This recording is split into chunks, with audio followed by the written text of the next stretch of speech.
Hi అందరికీ నమస్కారం. నేను మీ anchor Tripura. Welcome to iDream media. So ఈరోజు కూడా మేము ముందుకు ఒక గెస్ట్తో వచ్చేసాను. అందరికీ తను రాధా అఫీషియల్గా మాత్రమే తెలుసు. తను ఒక సీరియల్ ఆర్టిస్ట్. అసలు ఆర్టిస్ట్ ఎందుకు అయింది ఏంటి అనేది మనం రాధాని అడిగి తెలుసుకుందాం. హాయ్ రాధా. హాయ్. సో చెప్పు, సీరియల్ ఆర్టిస్ట్ ఎందుకు అవ్వాలనిపించింది? నాకు యాక్టింగ్ అంటే ఫస్ట్ నుంచి ఇష్టం. ఓకే. సో నేను ఇన్స్టా నుంచి స్టార్ట్ చేసా వీడియోస్ చేయడం. సో అలా స్టార్ట్ చేసా. సో తర్వాత నాకు కొన్ని ఆపర్చునిటీస్ వచ్చేసా సీరియల్ నుంచి, జీ నుంచి. సో అలా నాకు కొన్ని వచ్చాయి, కానీ కొన్ని ప్రాబ్లమ్స్ వల్ల నేను అది యాక్సెప్ట్ చేయలేదు. ఓకే. తర్వాత ఏంటి అంటే ఇంక నేను లైట్ తీసుకున్నా. సీరియల్స్ అనేది కొంచెం కరెక్ట్ కాదు అన్న ఒక వేలో నేను ఆగిపోయాను అప్పుడు. ఓకే. సో నువ్వైనా అనుకున్నావు లైక్ నాకు ఇన్స్టాలో ఇంతమంది ఫాలోవర్స్ వస్తారు అని? వస్తారు అని అనుకొని చేయం కదా. ఫస్ట్ నాకు రాధా అఫీషియల్ అని ఒకటి ఉండింది. ఓకే. సో అది నేను చేశాను. దాంట్లో కూడా మంచిగానే రీచ్ వెళ్ళి ఫాలోవర్స్ వచ్చింది. తర్వాత నాకు ఎందుకు కొంచెం నచ్చలేదు. ఎందుకురా ఇది ఇన్స్టా నాకు వద్దు, చేయడం కరెక్ట్ కాదేమో అని నేను ఇంకా డిలీట్ చేసేసేదాన్ని. కోపంలోనో సంథింగ్ దేంట్లోనో చేసేసాను. చేసిన తర్వాత మళ్ళీ కొన్ని రోజులు ఆగిన తర్వాత నా ఫ్రెండ్స్ ఎంకరేజ్ చేశారు. నాకు ఒక ఫ్రెండ్ ఉన్నారు. సో తను ఎంకరేజ్ చేస్తే మళ్ళీ అక్కడి నుంచి స్టార్ట్ చేసి మెల్లమెల్లగా ఖాళీ ఉన్నప్పుడు చేయడం మెల్లగా అట్లా స్టార్ట్ చేసా. సో అది. నువ్వు ఇండస్ట్రీకి వచ్చి ఎన్ని ఇయర్స్? లైక్ ఇండస్ట్రీకి ఇయర్స్ అని ఏం లేదు. జనరల్గా రావాలి అని కన్ఫామ్గా నేనేం రాలేదు, కానీ చేస్తే బాగుంటుంది అని నేను ఒక థాట్తో ఉండే. నాకు అంటూ ఎవరు సపోర్ట్ లేరు. ఫస్ట్ ఆఫ్ ఆల్ ఏదైనా నేను ఒక్కదాన్నే చేసుకోవాలి. నాకు సపోర్ట్ చేయడానికి ఎవరైనా ఉంటే నేను ఇప్పుడు దీనికైనా కొంచెం ఓన్ స్టెప్ నేను ముందు ఉండేదాన్నేమో. ఎవరు లేక నేను సో ఇక్కడ అలా ఉండి కొంతమంది వల్ల వాళ్ళతో తిరుక్కొని, వాళ్ళతో ఫ్రెండ్స్తో తిరుక్కొని అట్లా ఇట్లా నాకు తెలిసేది కాదు ఎవరితో ఎలా ఉండాలి ఏంటి అవన్నీ తెలియక ఇప్పుడు ఇక్కడ ఉన్నాను. అది. ఓకే. సో ప్రాపర్ ఎక్కడ రాదండి? ప్రాపర్ వైజాగ్. సో వైజాగ్ నుంచి అంటే మొత్తం ఫ్యామిలీ హైదరాబాద్ షిఫ్ట్? ఫ్యామిలీ మా డాడీకి ఇక్కడ బిజినెస్ ఉంటే, సో మమ్మీ డాడీ నేను ముగ్గురం ఇక్కడ వచ్చేసాం. ఓకే. ప్రెసెంట్ ఏ సీరియల్లో వర్క్ చేస్తున్నారు? ప్రెసెంట్ గీతా ఎల్ఎల్బి అని స్టార్ మాల్ వస్తుంది. ఓకే. సో దాంట్లో ఒక హీరోకి సిస్టర్ రోల్ చేస్తుంది. అంటే ఇప్పుడు హీరోకి సిస్టర్ అంటే ఆబ్వియస్లీ అవతల పార్టీకి విలన్. అవును. విలన్ అని ఏం కాదు, సాఫ్ట్గానే ఉంటుంది. ఎలా అనిపిస్తుంది షూట్స్ ఇవంతా? బాగుంది. ఫస్ట్ డేలోనే అందరూ బాగా క్లోజ్ అయిపోయారు. అవునా? బాగుంది. కానీ తెలుగు రాదు మా మమ్మీ డాడీ క్యారెక్టర్స్ వాళ్ళకి, కానీ ఓకే. అంటే నార్మల్గా సీరియల్ వాళ్ళు మోస్ట్లీ కన్నడ వాళ్ళనే తీసుకుంటారు. ఎందుకు తెలుగు వాళ్ళు ఎందుకు తీసుకోరు? అది నాకు తెలీదు. యాక్చువల్గా ఈ క్వశ్చన్ కూడా షూట్లో వచ్చింది. వచ్చినప్పుడు నాకు తెలిసిన ఒక ఆయన అడిగా. నాకు తెలిసి ఒక డైరెక్టరు ఆయన అడిగినప్పుడు వాళ్ళు ఏం చెప్పారు అంటే, ఇక్కడ నేను చెప్పకూడదు కానీ ఆయన వాళ్ళంటే కొంచెం కంఫర్ట్గా ఉంటారు. సో మన తెలుగు వాళ్ళు ఒక్క సీరియల్ ఇట్టయితే యాటిట్యూడ్ చూపిస్తారు సంథింగ్ అట్లా. నీ షూట్ మొత్తంలో అంటే తెలుగు వాళ్ళు ఉంటారు కదా, నువ్వు వాళ్ళలో ఎవరైనా యాటిట్యూడ్ చూపించినట్టు అనిపించిందా? మరి యాటిట్యూడ్ ఉంటుంది, అందరికీ యాటిట్యూడ్ అనేది ఉంటుంది. మనం చూపించకంటే వాళ్ళతో మింగిల్ అయిపోతే సో మనకి అది కనిపించదు. అది. సో ఈ ఛాన్స్ ఎలా వచ్చిందంటే యాక్చువల్గా నాకు ఇన్స్టా నేను ఉండింది కదా, నాకు మా అన్నయ్య మా వదిన ఉంటారు ఇక్కడే. సో యాక్చువల్గా వాళ్ళు నేను కలిపి మా అన్నయ్య అన్నారు ఒక బిజినెస్ స్టార్ట్ చేద్దాం మన ఇద్దరం అని అంటే, ఓకే మేము ఒక బిజినెస్ స్టార్ట్ చేద్దామని ముందుకు వెళ్ళామన్నమాట. లాస్ట్ మంత్లోనే యాక్చువల్గా అది అయినప్పుడు మేము దాని గురించి థింక్ చేస్తున్నాం. ఇంకా ఒక క్లాతింగ్ బిజినెస్ స్టార్ట్ చేద్దాం, మంచిగా ఏదో ఒకటి చేద్దాం ఆన్లైన్ అట్లా అని అనుకున్నప్పుడు ఇది వచ్చిందనమాట. అఖిల్ అని నా ఫ్రెండ్ ఉంటారు. సో ఆయన నాకు ఇది ప్రిపేర్ చేశారు. ఓకే. సో నేను ప్రొఫైల్ పంపించా. ఈరోజు నైట్ 10:30కి ప్రొఫైల్ పంపించా. నెక్స్ట్ డే మార్నింగ్ 10:30కి నాకు లుక్ టెస్ట్కి రమ్మని చెప్పారు. లుక్ టెస్ట్కి వెళ్ళాను, వెంటనే సెలెక్ట్ అయ్యాను. ఆడిషన్ కూడా ఏం లేదు, డైరెక్ట్ సెలెక్ట్ అయిపోయా. అక్కడే మొత్తం అయిపోయింది. షూట్కి వెళ్ళడం కూడా సరిపోయింది. సో ఫస్ట్ వాళ్ళు యాక్సెప్ట్ చేసినప్పుడు నీ రియాక్షన్ ఎలా ఉంది? యాక్చువల్గా నేను చేస్తాను అని కాన్ఫిడెన్స్ నాకు ఉండింది. నేను యాక్టింగ్ చేయగలుగుతానని కాన్ఫిడెన్స్ నాకు ఉంది. కానీ ఎక్కడో ఉంటుంది కదా, ఫస్ట్ టైం ఎక్కడ ఒక ఆడిషన్ ఏమి ఇవ్వలేదు, తీసుకుంటారా మనం చేయగలుగుతామా లేదన్న ఒక దాంతో అయితే వెళ్ళా. ఎంత నా ఫ్రెండ్ అయినా సరే నేను యాక్టింగ్ చేయగలగాలి కదా. అలా వెళ్ళినప్పుడు ఇంకా అంతా అయింది. లుక్ టెస్ట్ చేసినప్పుడు నేను చేసా. పక్కన ప్రాంప్టింగ్ ఉంటుంది కదా, సీరియల్ అంటే అబ్జెక్ట్లీ ప్రాంప్టింగ్ ఉంటుంది. ఆయన చెప్పేదానికి నేను అది చెప్పేసరికి ఆయన కూడా వావ్ చాలా బాగా చెప్పావమ్మా అన్నారు. ఓహో అప్పుడు నేను అనుకున్నావా నేను చేయగలుగుతాను అని. అప్పుడు ఇంక ఓకే, ఇంకెంటనే ఓకే చెప్పినప్పుడు నేను కొంచెం చాలా హ్యాపీగా ఫీల్ అయ్యా. మూవీ ఛాన్స్ అట్లా ఏం రాలేదు? మూవీ ఛాన్స్ నాకు 2 years కాదు 1.5 year బ్యాక్ ఒకటి మూవీ ఛాన్స్ వచ్చింది. యాక్చువల్గా నేను సీరియల్ కోసం భయపడింది, వెళ్ళకూడదని భయపడింది దానివల్ల. నీకు తెలిసే ఉంటుంది ఏంటి ఒక ఇండస్ట్రీ అంటే, నీకు తెలుస్తుంది. అలా ఒక మూవీలో ఛాన్స్ వచ్చింది నాకు. వచ్చినప్పుడు వాళ్ళు నన్ను కమిట్మెంట్ అడిగారు. అయితే నాకు ఇంక అక్కడ భయం వేస్తుంది. నేను అక్కడితో ఆగిపోయా. అంటే నేను ఇంక అక్కడ వెళ్ళకూడదు, వెళ్తే మనం చేయలేము, మనది వేరు ఉంది కదా, అక్కడ కరెక్ట్ కాదేమో అని నేను అక్కడ ఆగిపోయి ఇంకా అదే భయం నేను పెట్టేసుకొని ఇప్పటిదాకా ఉండిపోయా. అంటే ఎక్కడైనా అదే ఉంటుంది, కంపల్సరీ ఒక ఇండస్ట్రీ అనేది కమిట్మెంట్ ఇవ్వాలేమో అంటే నాకు తెలీదు అడుగుతారు అని. నేను ఆ ఒక్క దగ్గర చూసినప్పుడు నేను ఇంకా అది లాక్ చేసేసుకొని అడుగుతారేమో, ఇంకా డెఫినెట్గా ఎక్కడ వెళ్ళినా అడుగుతారేమో అన్న థాట్తో నేను ఏ వచ్చినా సరే రిజెక్ట్ చేసేదాన్ని. మరి అయితే సీరియల్ అప్పుడు మరి ఎవరు ఎవరు నార్మల్గా నేను విన్నది ఏంటంటే సీరియల్స్ కూడా అడుగుతారు కమిట్మెంట్స్. అడుగుతారు అంట, ఏమో నాకు తెలియదు. ఇప్పుడు నాకు తెలియదు, ఏమో నా ఫ్రెండ్ ద్వారా నేను వెళ్ళానేమో అని అడగలేదేమో నాకు తెలీదు. ఎందుకంటే నేను ఫేస్ చేయలేదు కదా. ఓకే, సో రాధాకి ఒక లవ్ ఉందని తెలిసింది. నాకా? నీకే. రాధా అంటే నువ్వే కదా. లవ్ అందరికీ ఉంటుంది. ఓకే, నాకు ఉండొచ్చేమో కానీ లేదు, ఇప్పుడు లేదు, ప్రెసెంట్ లేదు. నిజం చెప్పప్పా. నిజంగా లేదు. ఓకే, ఎందుకని? రాధా కరెక్ట్గా రాలేదా? నాకు సెట్ అవ్వదు. ఎందుకు అంటే నాకు నచ్చిన వాళ్ళకి నేను నచ్చును, నేను నచ్చిన వాళ్ళు నాకు నచ్చరు. అట్లా డిఫరెన్స్ వల్ల ఇద్దరికి సెట్ అవ్వదు. లైక్ ఇండస్ట్రీలోకి వస్తున్నాం అంటే ఆబ్వియస్లీ పేరెంట్స్ దగ్గర నుంచి అబ్జెక్షన్స్ అయితే వస్తాయి. మరి అలా నీకు ఎప్పుడు నో? మమ్మీ నాకు ఫుల్ సపోర్ట్. ఓకే, డాడీ లేరు. ఓకే, సో డాడీ ఉన్నప్పుడు అసలు సపోర్ట్ చేసేవాళ్ళు కాదు నాకు. అంటే నా ఫ్యామిలీకి ఇది కరెక్ట్ ఎవరు చేయలేదు. నా ఫ్యామిలీలో ఇదే నేను ఫస్ట్.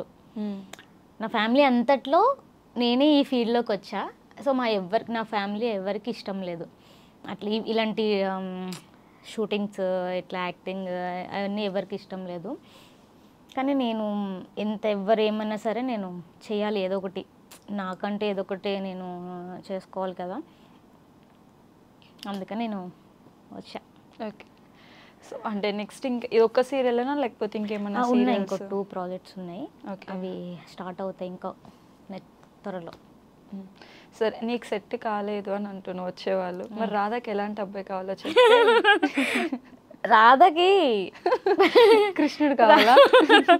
రాధాకి అబ్బాయి వద్దు. ఎందుకు? ఎందుకు అంటే వద్దు అంతే. అంటే ఇప్పుడు నేను ఫస్ట్ ఎందుకు అంటే నేను చాలా చూసేసానండి. మీన్స్ చాలామంది చూశాను కదా. ఈమె ఎందుకు నాకు ఫ్రెండ్స్ మీద వాల్యూ లేదు నాకు. ఎందుకంటే ఫ్రెండ్స్ అంటే ఇంకా వాళ్ళు వీళ్ళు ఒకటే త్రూకి వస్తారు కదా, అలా అని నాకు వద్దు. ఎందుకంటే నమ్మినా వేస్ట్. వాళ్ళని నమ్ముతాము, వాళ్ళు కూడా నమ్మినట్టు ఉంటారు కానీ నమ్మరు. లాస్ట్కి మనకి చూపిస్తారు ఏంటి వాళ్ళ అవసరం అయిపోయినప్పుడు, అలా ఉంటాయి కదా. సో అలా నాకు అది తీసుకోవాలని లేదు. ఫ్రెండ్స్ వాళ్ళు ఏమన్నా ఫేస్ చేసిన సిచ్యువేషన్స్ ఉన్నాయా? ఫ్రెండ్స్ ఉన్నాయి సిచ్యువేషన్స్ అంటే ఏం కాదు. ఫ్రెండ్స్ని నమ్మొద్దు అసలు. అదేంటది అంత పెద్ద స్టేట్మెంట్ ఇచ్చేసి ఫ్రెండ్స్ నమ్మొద్దు అని చెప్పి? ఏమో ఎవరి బాండింగ్ వాళ్ళకు ఉంటుంది. నాకైతే ఫ్రెండ్స్ మీద లేదు, నాకు ఇష్టం లేదు ఫ్రెండ్స్ అనేది అసలు. అంటే నీకు ఇప్పుడు సీరియల్లో ఛాన్స్ వచ్చింది ఒక ఫ్రెండ్ వల్ల, మరి ఫ్రెండ్స్నే నమ్మొద్దు అని అంటే ఇప్పుడు నాకు అబ్బాయి 3 years బ్యాక్ నుంచి నాకు ఫ్రెండ్. ఓకే, సో అప్పుడు వాళ్ళతో నేను ఉండేదాన్ని ఫుల్గా. అంటే అప్పుడు నేను చాలా తిరిగేదాన్ని తెలుసా. అసలు రాధన్న అమ్మాయి ఇంకా నాకు ఎంజాయ్మెంట్ అయ్యే ఉండేది. నాకు ఏంటి అనేది తెలిసేది కాదు అప్పట్లో. అప్పుడు వల్ల కొన్ని 2 years బ్యాక్ వల్ల నేను చాలా ఫేస్ చేసా. సో అప్పుడు తను నా ఫ్రెండు. తర్వాత కాంటాక్ట్ లేదు మా ఇద్దరికి. లేకపోతే సో అబ్బాయి నన్ను ఎప్పుడూ అంటూ ఉంటాడు, అరే నువ్వు బాగుంటావురా, నువ్వు ఎందుకు ఏం చెయ్యవు, నువ్వు ఏదైనా ట్రై చేయొచ్చు కదా, సీరియల్స్లో ఏదైనా చేయొచ్చు కదా అంటే, లేదులే నాకు సెట్ అవ్వదు అదంతా అని లైట్ తీసుకునేదాన్ని. తను ఎప్పుడు నాకు ఒక 6 months బ్యాక్ నుంచి నాకు మెసేజ్ చేస్తూ ఉంటారు, అరే చెయ్యరా చెయ్యరా ఏదో ఒకటి చెయ్యరా, నేను ఉన్నాను, నేను చేపిస్తాను నీకు అని చెప్పేవాళ్ళు. తను అరే వదిలేండి పర్లేదు అని అంటే ఇంకా అలా అలా ఓకే. నేను తనతో ఎప్పుడు బాండింగ్ అనేది ఏం లేదు, నాకు తెలుసు ఫ్రెండ్ అంతే అంతే. కానీ డీప్గా ఏం లేదు. నేను డీప్గా చూసిన వాళ్ళు నన్ను మోసం అనాలో దాన్ని ఏమనాలో ఇంకా తెలీదు. మోసం అంటే ఏ పరంగా అంటే ఇంకా అంతే, ఫ్రెండ్స్ ఏమో నాకు కరెక్ట్ కాదు ఫ్రెండ్స్. సో ఇంకా పెళ్ళి ఏమొద్దంటావు? పెళ్ళి ఇప్పుడు వద్దు, ఇంకొంచెం సెట్ అయ్యాక లైఫ్లో. ఇప్పుడు ఒక 30 వచ్చాక? నాకు 30 ఉంటాయా? నాకు జస్ట్ చాలా చిన్నపిల్లని నేను. ఎంత, ఒక 12? ఇంకొక 2 తీసేసే.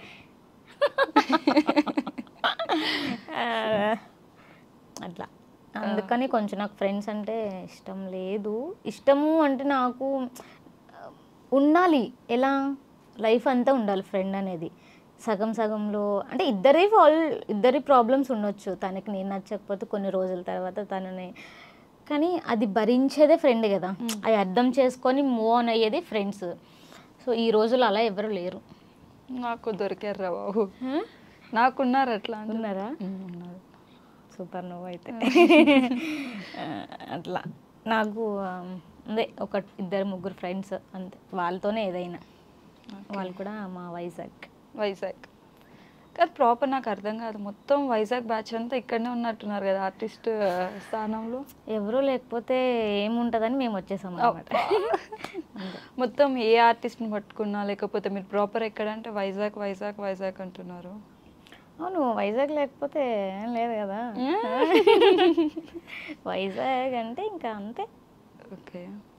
సో ఇన్ని ఇయర్స్లో ఎప్పుడైనా రిగ్రెట్ ఫీల్ అవ్వడం, అంటే ఇది చేయకపోయింటే బాగుండేది అని ఎప్పుడైనా ఫీల్ అయిన డేస్ ఉన్నాయా? నేనా? నువ్వే? ఏం లేదు, నేను అలా ఎప్పుడు ఏం చేయలేదు. అంటే ఇప్పుడే కదా లవ్ చేశాను, అది చేయకపో. నేను లవ్ చేశానని చెప్పలేదు. లవ్ చేయదానని చెప్పలేదు, చేయలేదు. చేయకుండానే అంటే చేశాను, కానీ వన్ సైడ్ లవ్ అది. అంటే అవతల సైడ్ నుంచి ఇతల సైడ్ నుంచా? తనకు తెలుసు, ఓకే, కానీ తెలియనట్టు. తనకు తెలుసు బట్ తనకు తెలియదు అంతే. తెలిసి కూడా తనకి ఇష్టం లేదో మరి ఏంటో తెలియదు మనకి, మనం కూడా ఇంకా లైట్. ఓకే, అంతేనా? నెక్స్ట్ ఇంకా ఏమేమి ప్రాజెక్ట్స్? మూవీలో ఛాన్స్ వస్తే? మూవీ చెయ్యవు. వితౌట్ కమిట్మెంట్ మంచి ఛాన్స్ వచ్చింది, మంచిది ఏదైనా పెద్దదైతే అందులో అది డైలాగ్స్ ఉండాలి, మనల్ని చూపించాలి, ఏందో చిన్న చిన్న పక్కగా అట్లా వద్దు. చేస్తా, అది కూడా నాకు ఓకే అనిపించి బాగుంది, పెద్ద మూవీ అలా ఏదైనా చిన్నగా వస్తే చేస్తా. ఓకే. ఇప్పుడు చాలామంది బిగ్ బాస్కి ఎంట్రీ అయితే ఇస్తున్నారు. నెక్స్ట్ బిగ్ బాస్ 9లో రాదా కనిపిస్తుంది? అయ్యో పెద్ద వర్డ్స్ వాడుతున్నారు. లేదు అస్సలకే లేదు, అది రాదు. వచ్చినప్పుడు వస్తే ఆలోచిస్తా వెళ్తావు అయితే?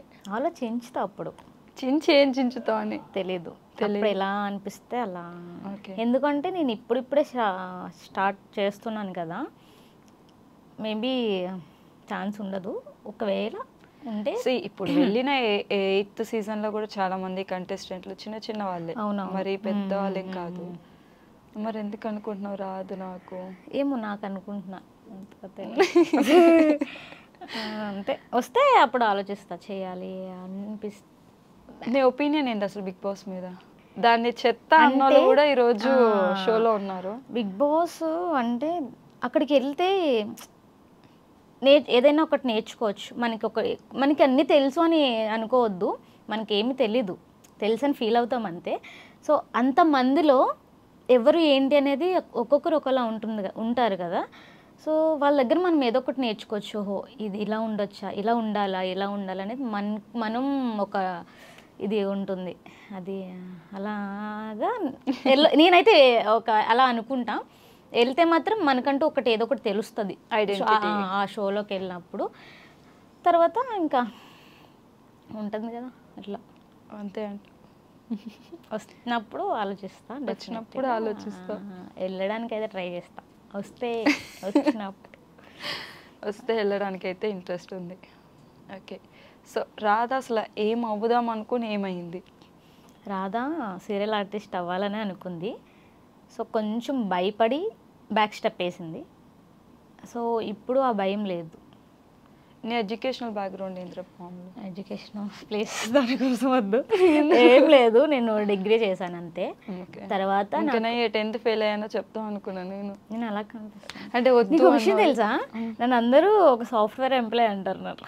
అయ్యా, కానీ మన దగ్గర లేదని వాళ్ళకి తెలీదు. అవును, ఎందుకని అటు సైడ్ వెళ్ళలేదు? మనకి అది ఎక్కలేదు.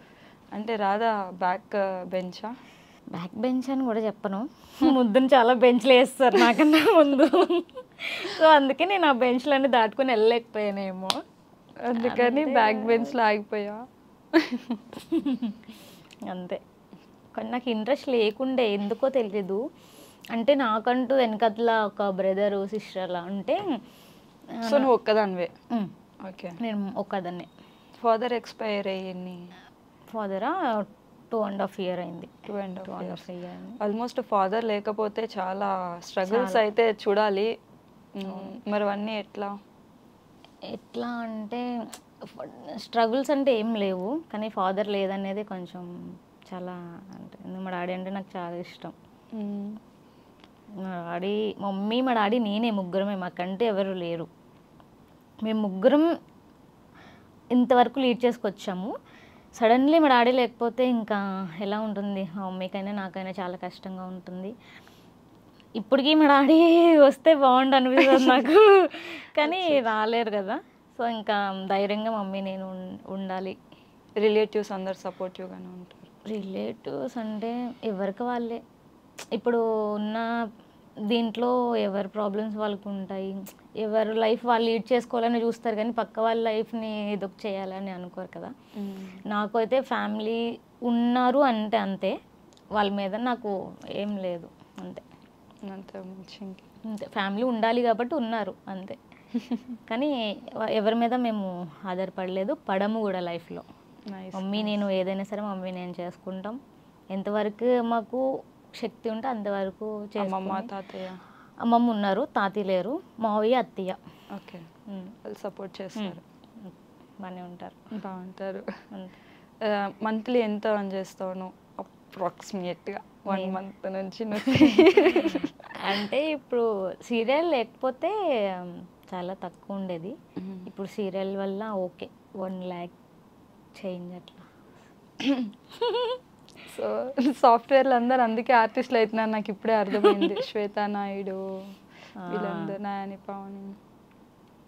ఆర్టిస్టులు అంటే అన్నీ ఉంటాయి, అందులో హ్యాపీనెస్ ఉంటుంది, షాడ్ ఉంటుంది, అన్నీ ఫేస్ చేయాలి. అందులో మనీ వస్తుందంటే సరిపోదు కదా, దానికి తగ్గట్టు స్ట్రగుల్ కూడా ఉంటుంది డెఫినెట్గా.